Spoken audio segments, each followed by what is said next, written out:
Okay, magandang umaga po sa inyong lahat. Ako po si Lourdes. Base po ako ngayon dito sa UK. Ako po ay isang client din ng mGoldex.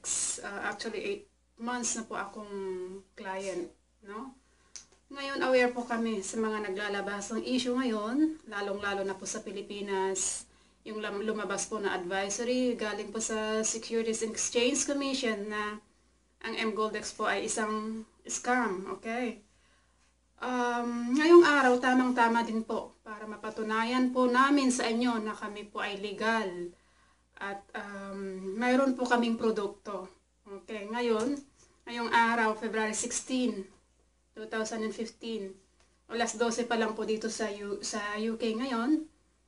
At natanggap ko lang po itong parcel kanina, mga 30 minutes ago lang. So ngayon hindi ko pa po ito nabubuksan.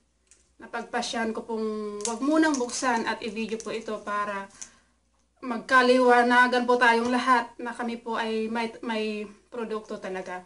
Okay, bubuksan ko po ito sa harapan po ng video.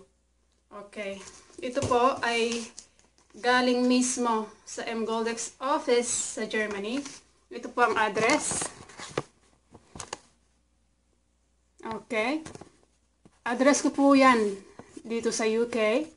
Galing po ito sa Germany. Okay, ito po yung parcel ngayon. Bubuksan ko na po.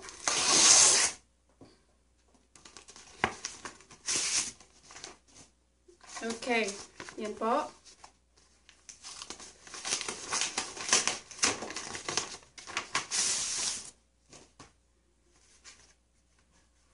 Okay, yan.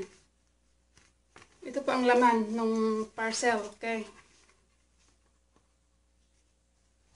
Ito po yung mga materials mismo na galing sa mGoldex. Ayan. Ito.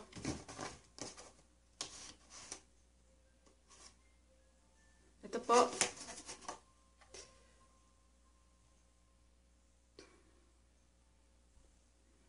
Okay, ito po ay 2 grams ng gold bar. Actually po, pangatlo ko na pong natanggap ito since naging client po ako ng mGoldex.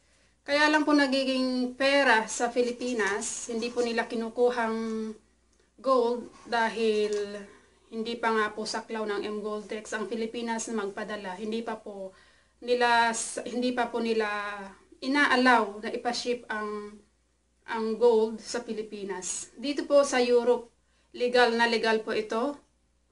At dahil nga po sa tax-free po kami, kaya madali po nilang ipadala sa amin. So malinaw naman po, may produkto kami. Yun lang po. Kaya ang opinion ko lang, at yung advisory ngayon ng SEC, I think po hindi naman po yata tama yun.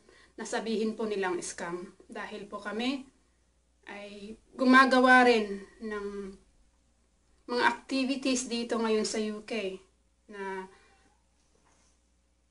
alam po namin nakakatulong sa amin. Okay, yun lang po ang masasabi ko. Salamat po.